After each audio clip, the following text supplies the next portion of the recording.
राष्ट्रपति से मिलने के बाद मोदी ने मीडिया को बताया है कि 26 मई को शपथ ग्रहण समारोह है। उन्होंने आकर बाहर में जानकारी दी। राष्ट्रपति के सचिव ने भी जानकारी दी है इस बारे में कि 26 तारीख को शाम 6 बजे जो है वो शपथ समारोह होगा और उसके बाद तमाम कैबिनेट का गठन होगा।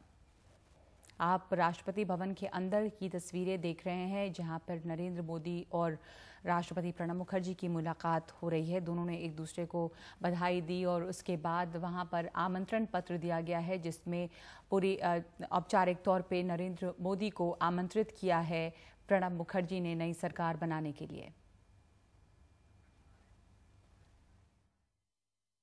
राष्ट्रपति जी ने विधिवत रूप से मुझे चिट्ठी दी है।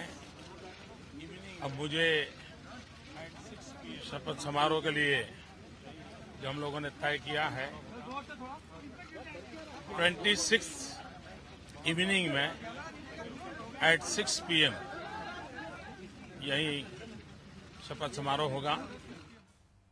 अखिलेश, हमने देखा, तस्वीरें दिखाई दर्शकों को, हमने देखा नरेंद्र मोदी और प्रणब मुखर्जी की मुलाकात और नरेंद्र मोदी ने बाहर आके वो चिट्ठी भी लोगों को दिखाई जो उन्हें आमंत्रण पत्र मिला है नई सरकार बनाने का। अब बस नई सरकार बनाने की तैयारी है, तो इसको लेकर नए मंत्री कौन कौन होंगे, कौन विभाग किसको, इसको भी बहुत इस लेकर हलचल है।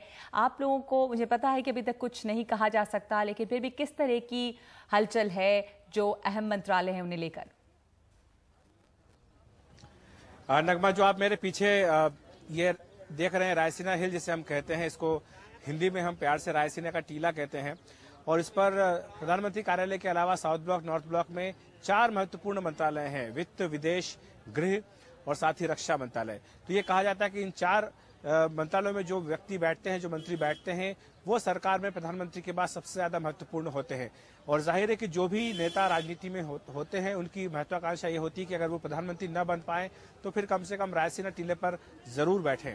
तो रायसीना टीले पर बैठने के लिए बीजेपी में एक तरह की कश्मकश जरूर चल रही है। सुषमा स्वराज की कल मुलाकात नरेंद्र मोदी से काफी लंबे समय बाद 1-to-1 मुलाकात उनकी मोदी से हुई थी, और ये हमारे सूत्र बता रहे हैं कि सुषमा स्वराज ने ये अनुरोध किया है नरेंद्र मोदी से इस मुलाकात में कि जो उनका व्यक्तित्व है, जो उनका कद है पार्टी में, जो उन्होंने मेहनत की है और जो क्षमता है, उनकी जो प्रतिभा है, उसके हिसाब से उन्हें जरूर कोई एक सम्मानजनक पद यानी रायसीना टीले के में किसी जगह पर उनको मिलना चाहिए।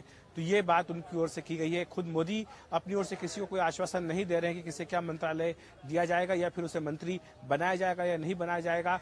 आरएसएस अपनी ओर से यह स्पष्ट कर चुका है कि वो कोई भी दखल पूरे मंत्रिमंडल गठन की कवायद में बिल्कुल भी नहीं देगा। तो इसलिए पूरी तरह से जो गेंद है वो नरेंद्र मोदी के पाले में है। जो लोग नरेंद्र मोदी तक नहीं मिल पा रहे हैं वो पार्टी अध्यक्ष राजनाथ सिंह के पास जाकर के अपनी गुहार लगा रहे हैं कि उन्हें भी मंत्रिमंडल में जगह मिलनी चाहिए। लेकिन खुद पार्टी अध्यक्ष राजनाथ सिंह को लेकर के अभी तक ऊहापोह की स्थिति बनी हुई है कि वो मंत्रिमंडल में शामिल होंगे या नहीं होंगे। जो मेरी बातचीत उनसे हुई थी, मेरा इंटरव्यू हुआ था, उसमें उन्होंने कहा था कि वो सरकार में शामिल नहीं होना चाहते क्योंकि वो नहीं चाहते कि सत्ता के 2 केंद्र बने। लेकिन संघ की ओर से कहा गया, बीजेपी की अपनी ओर से कहा गया कि राजनाथ सिंह को सरकार में शामिल होना चाहिए।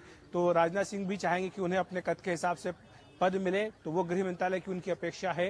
लेकिन ये कहा जा रहा है कि नरेंद्र मोदी खुद गृह मंत्रालय से आंतरिक सुरक्षा को अलग करके अपने पास रख सकते हैं। तो वैसी सूरत में क्या राजनाथ सिंह गृह मंत्रालय को लेना चाहेंगे या नहीं लेना चाहेंगे? और फिर ये भी कहा जा रहा है कि वैसी सूरत में राजनाथ सिंह को रक्षा मंत्रालय मिल सकता है।